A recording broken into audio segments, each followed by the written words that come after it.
Hi, I'm Micah Halpern. Thank you for joining me today as I do some thinking out loud.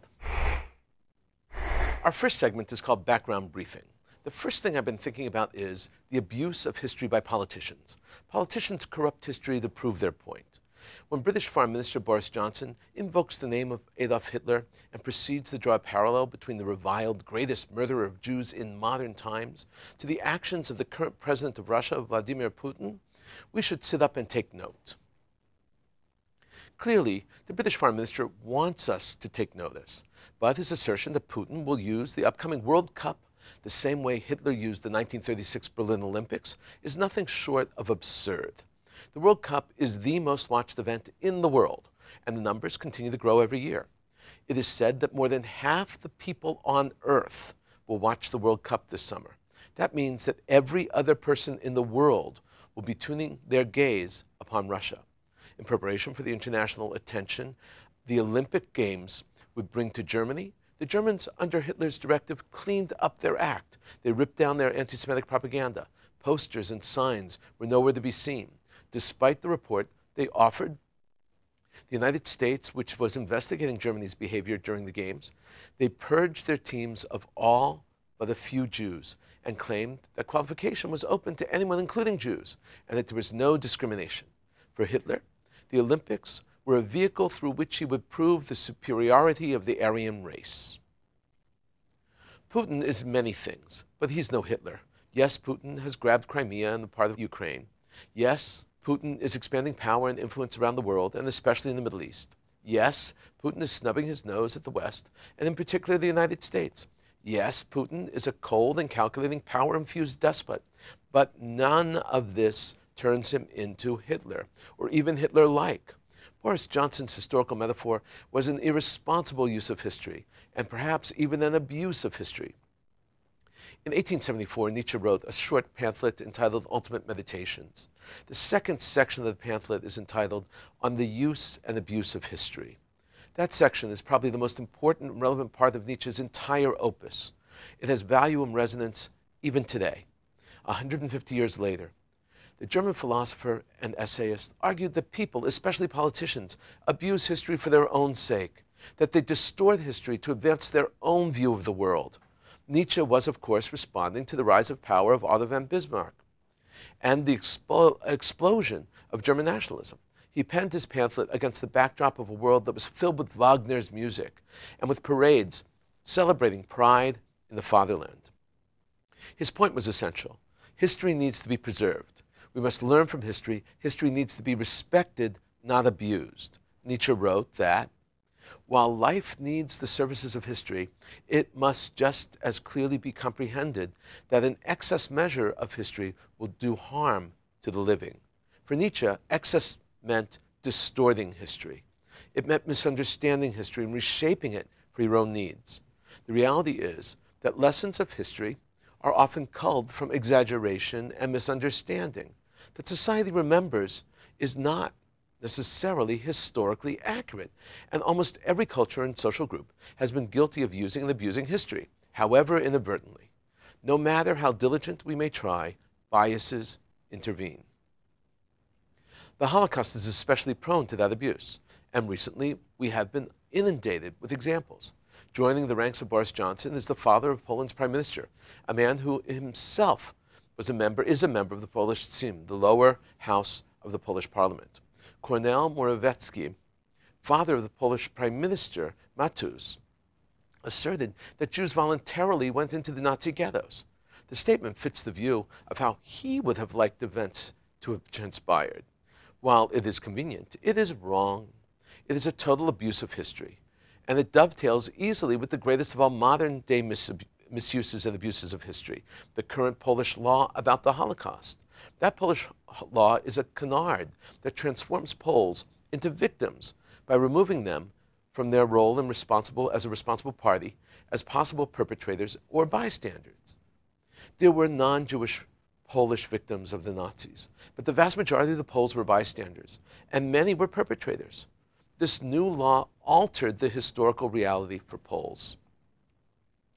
It is much easier to morally justify yourself and explain your actions and inaction to your children and your grandchildren decades after the fact. when you were a victim instead of a bystander or a perpetrator? Who wants to tell their children that they stood by and watched or aided the Nazis? Vladimir Putin is no saint. Boris Johnson used his Hitler analogy to make a point, but when you misuse and abuse history, your point is often lost. Another issue I've been thinking about is Iran and their technical prowess, especially their hacking.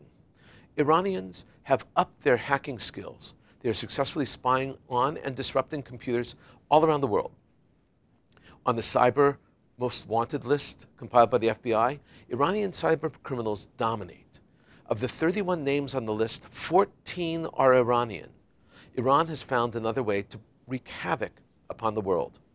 The hacker group Schaefer is one of the most sophisticated of Iran's hacker groups.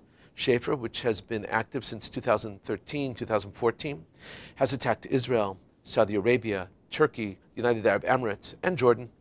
Schaefer has, among other nefarious deeds, disrupted telecommunication systems and networks in those countries. Schaefer does not only interfere with the virtual world, it gets down and dirty with the real world. For example, the Iranian cyber attack on Saudi Arabia. That attack was not created to merely disrupt or shut down computers. According to the New York Times, Schaefer's intent was to cause a Saudi oil field to explode.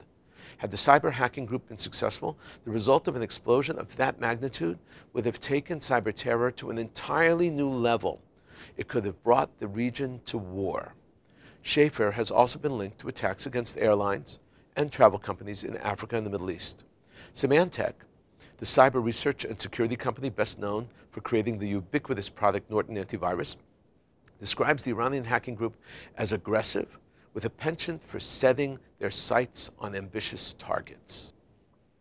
According to Symantec, the group staged a number of ambitious new attacks last year, including the compromise of a major telecom service provider in the region. There is also evidence that it attempted to attack a major international travel reservation firm. Symantec reported that Schaefer uses 7 new methods of cyber attack, all available on the open web. They can spy on and watch, and even actively alter the computer systems of their targets. They can take control whenever they want. But Symantec report raised another series of red flags.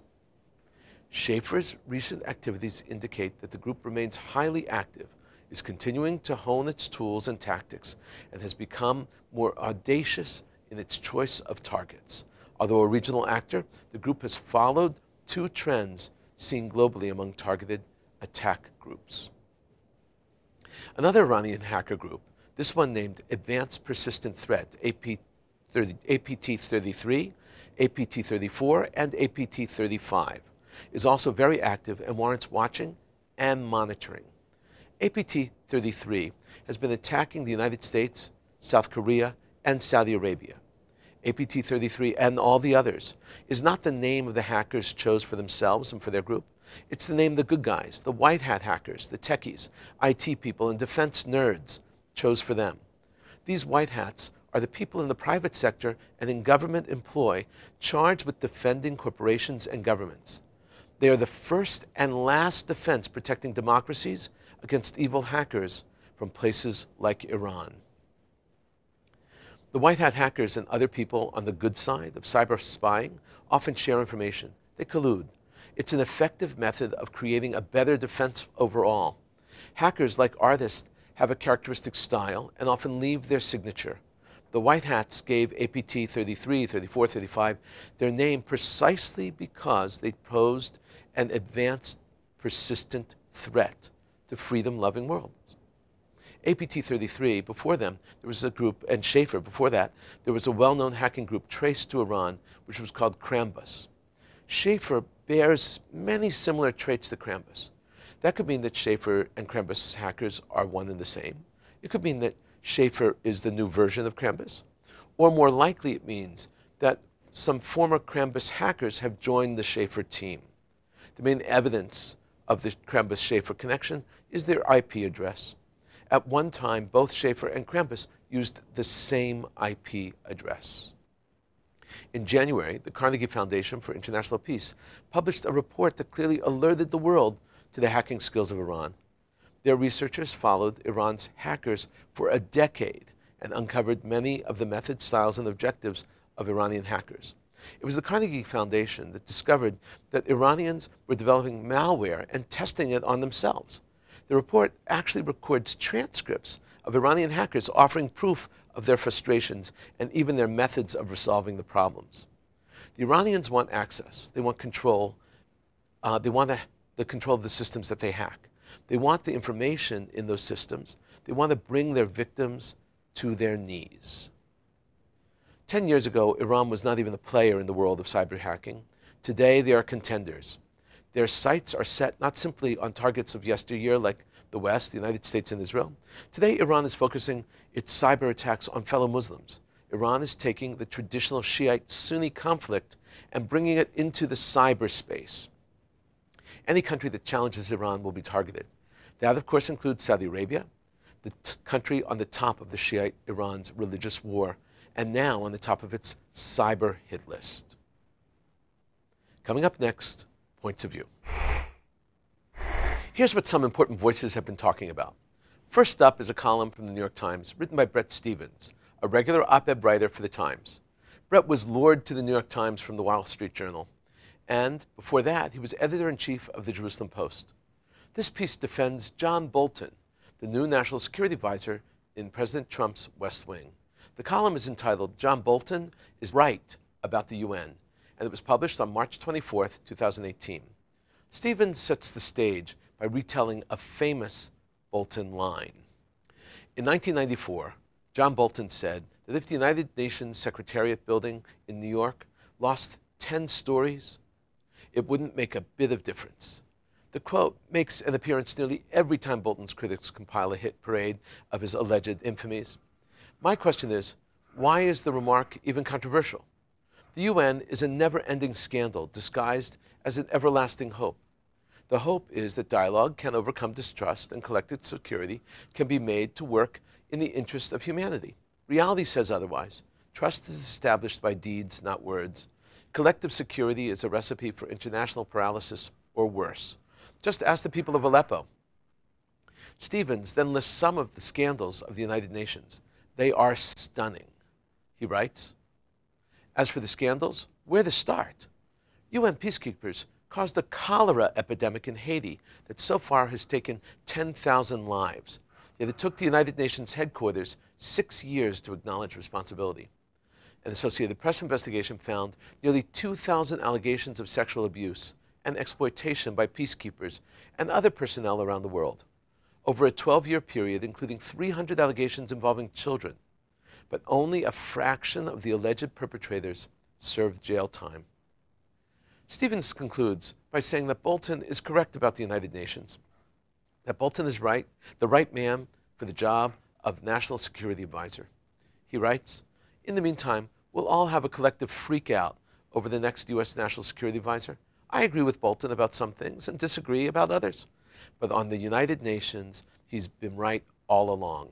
If his presence in the White House helps to scare the organization into real reform, so much the better. Next up is a column from the New York Post. It was written by Bethany Mandel and is entitled, How a Man's Insult Went Viral and How He Apologized. Bethany has been on JBS in the past. She is an insightful thinker and writes with style about issues she is passionate about. Her topics include Jewish life, parenting, family, children, and ethical and moral behavior, doing the right thing. Mandel writes this essay about a man from Yonkers who teased a young Jewish boy after his haircut. The ultra-Orthodox religious boy had side locks, peyot, and the man proceeded to tape himself making fun of this little Jewish boy. This is how Mandel begins. Social media's feedback loop is addicting, especially when something goes viral. But as Kai James, a young man from Yonkers, found out this week, seeking viral stardom has a way of making the world, your family, your friends, and even yourself see you in an unflattering light.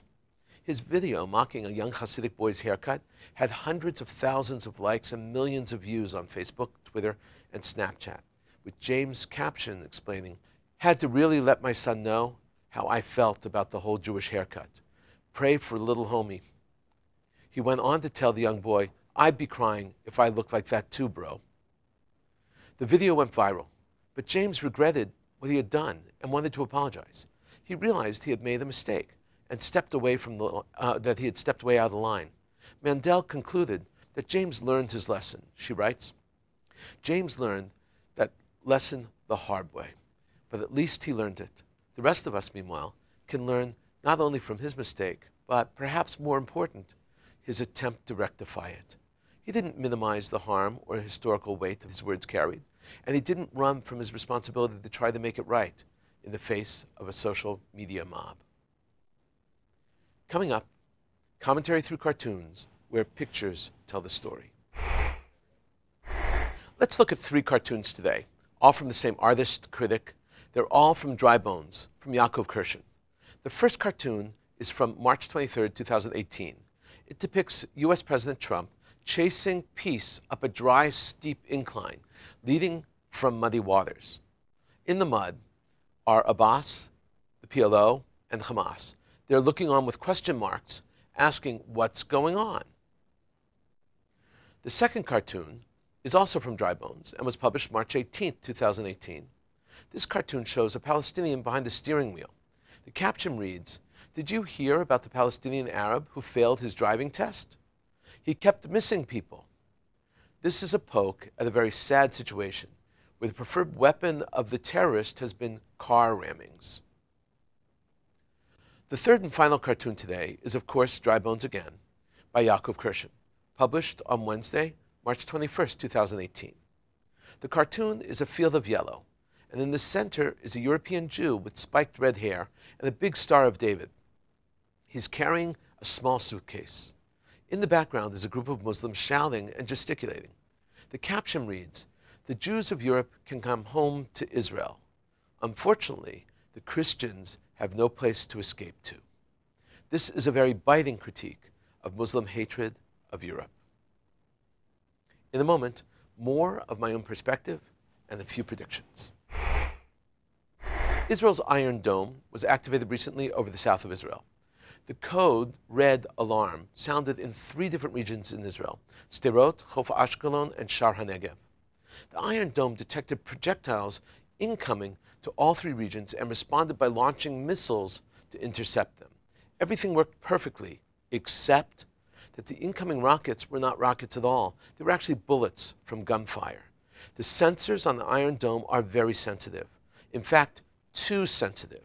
The sensors caused the Iron Dome to launch, and this is a serious flaw in the Iron Dome. Now Hamas knows that they can first send a small set of projectiles and draw the Iron Dome fire. After that, they can launch a real set of rockets at the targets in Israel. This massive flaw has been very, very public. Arab culture is rife with conspiracy theories about Jews and the Holocaust. These canards are often spread by leaders and elites, even professors. That is what happened recently on Channel 2 Egyptian TV. Professor Amr Alam, the head of Hebrew department at Menufaya University, said, while on air, that the Israeli violence and aggressive spirit is embedded in the Jewish genes. Alam was a guest on The Blue Line, a popular weekly show which dwells on depicting Jews and Israel as evil. In this particular episode, the topic was the reasons for the abnormal Israeli character. Hazam Abu Saud, the host of the show, said that the Holocaust was not directed specifically against the Jews, but against all the people suffering from diseases and so on, and that the Jews have exploited and continue to benefit from what happened to them in the Holocaust. Palestinian President Mahmoud Abbas's health has been the subject of much discussion.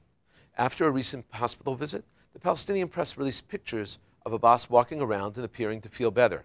One picture, however, caused a commotion in Israeli diplomatic circles.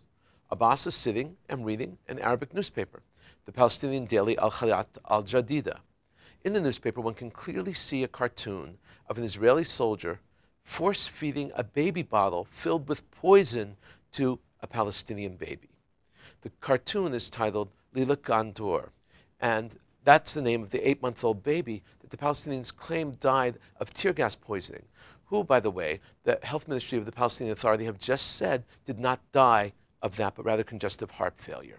The Gazan medical examiner declared that very clearly just recently. Also unclear was whether sending this picture of Abbas to the media was a deliberate act of snubbing or an inadvertent mistake. I think it was deliberate. The Middle East is changing. Just look around and see the signs of transformation. Recently, the air forces of Israel, the United States, Italy, the UK, Cyprus, and the United Arab Emirates were all hosted by Greece. During the course of the week, the various air forces flew together and carried out joint exercises. The most significant of all joint exercises was when the United Arab Emirates flew together with Israel. The UAE and Israel do not have diplomatic relations, and yet, high above the Mediterranean, two F-16s, one flown by an Israeli and the other flown by a pilot from the UAE, flew in tandem to accomplish a goal at Mach speed. A perfect example of how the Middle East is changing for the better. Iran has just signed a huge foreign affairs deal. Dana Energy, the Iranian state oil company, signed a 10-year, $740 billion deal to collectively produce oil from two oil fields near the Iraqi border.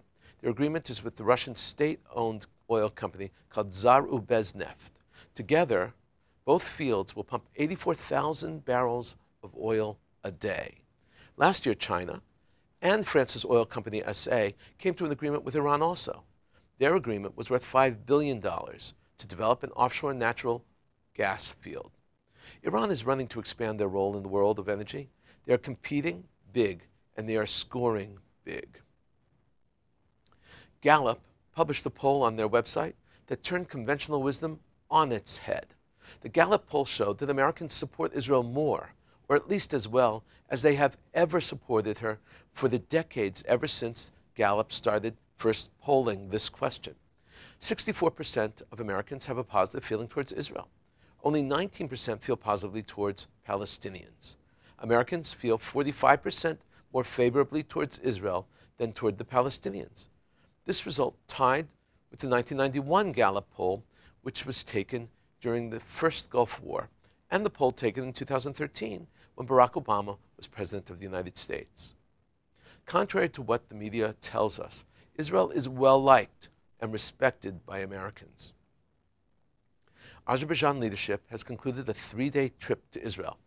This trip is groundbreaking for a number of reasons. First is that Azerbaijan is a Muslim nation that does not have diplomatic relations with Israel. Second is that Azerbaijan borders not only Iran, but also Turkey and Russia. Third is that Azerbaijan is one of Israel's largest suppliers of oil. And finally, Israel sells all kinds of sophisticated weapons to Azerbaijan.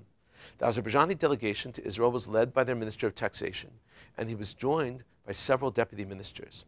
A few weeks earlier, Azerbaijan's most famous singer released a music video, which included video and footage of the Azeri armed forces. Included were several shots of Israeli weapons. A big new opportunity is opening. Now that you know what I've been thinking, let me know what you're thinking. Email me at micah@jbstv.org. Tweet me at Micah Halpern. Tell me what you think. Before we end, let me leave you with one piquante piece of information. The great American Jewish prize-winning novelist, essayist, and social critic Philip Roth has died.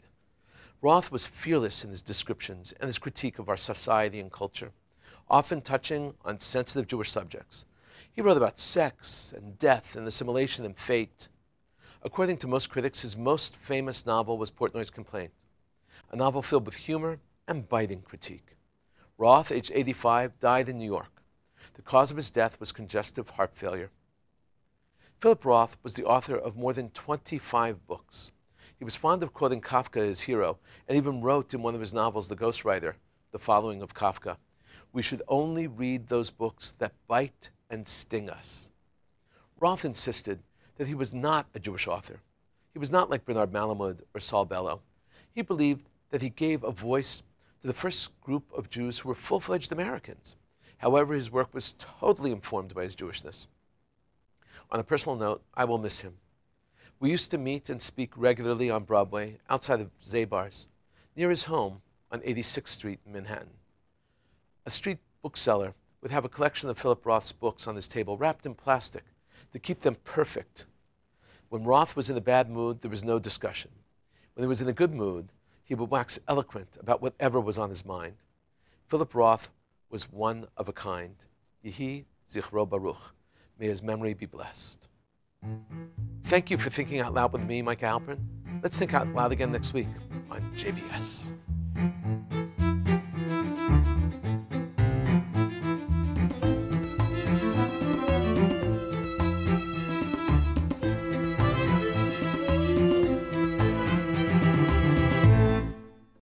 We would be pleased to send a complimentary DVD of this program to anyone who wishes to support JBS with a tax-deductible gift of $36, double high or more.